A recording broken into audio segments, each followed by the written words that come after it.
Evening. Yeah, it's just a quick vlog.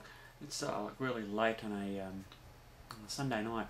I always look at the screen instead of the lens, so it always makes me look the wrong way. On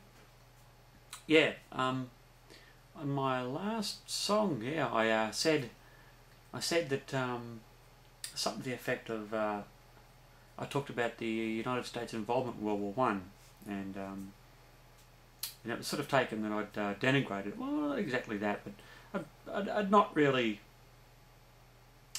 It was an ill-considered statement. I didn't sort of state it very clearly.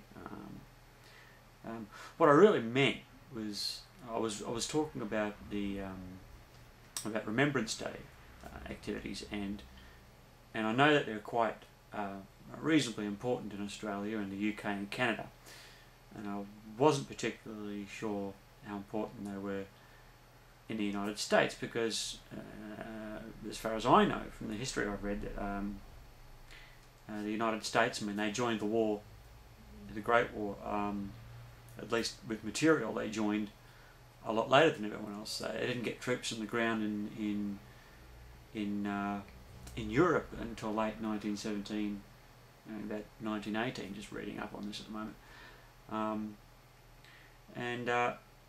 they participated in a few battles and things like that. There's not a lot of detail there that I can see. I could read a bit more on that. And they took their lumps like everybody else did when they got here. But really, I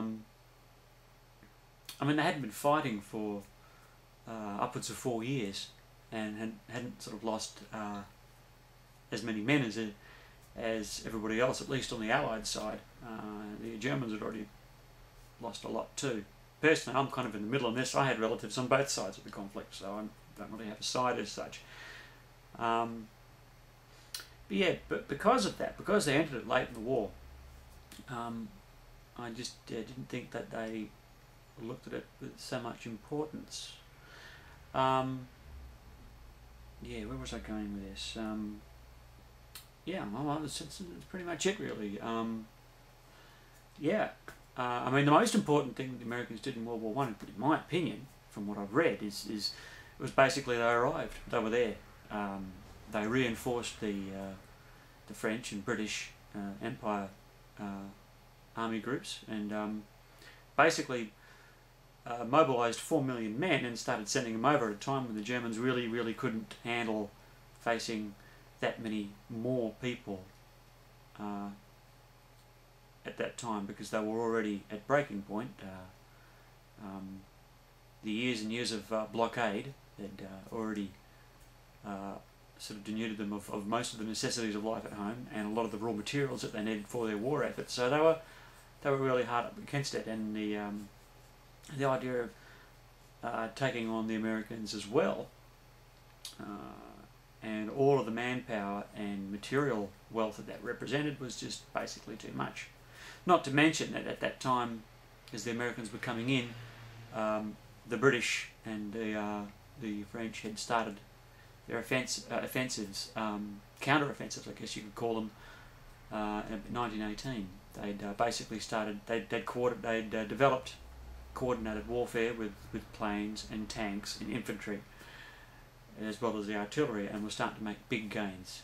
They'd broken through the Hindenburg line and all that. So, yeah, it was about that time the German military commanders were like, done and dusted, too much. And really, the Americans didn't really get that much of a chance to bring their forces to bear. At least not as long as everybody else had. But you know, they played their part. I think they'd for several years they'd been supplying the Brits with a lot of the materials of warfare. That's one of the reasons the Lusitania was sunk. So yeah, that's my take on things. But because their involvement wasn't quite as heavy as everybody else's, I just thought that they didn't consider it with that much importance. Yeah. But suffice to say, I'm not anti-US in any way. Far from it. Being an Australian, now we're kind of a forthright sort of a people, and we tend to speak our opinions, and we're the kind of people that even with our friends, we're very direct, and if we have a criticism, we'll come out with it. And we don't tend to get too offended with each other for that, for the most part. Yeah. Anyway, enough of that. Yep, my moustache for Movember is coming along. My man-stache, as I like to call it. It's distilled man. It's right there. Something to show my kids when they get here. And be a lesson for them. Man 101. Grow a moustache. A sexy moustache. I'm not really short to do with my hair. I'm a very, very vain son of a bitch, but that's just me.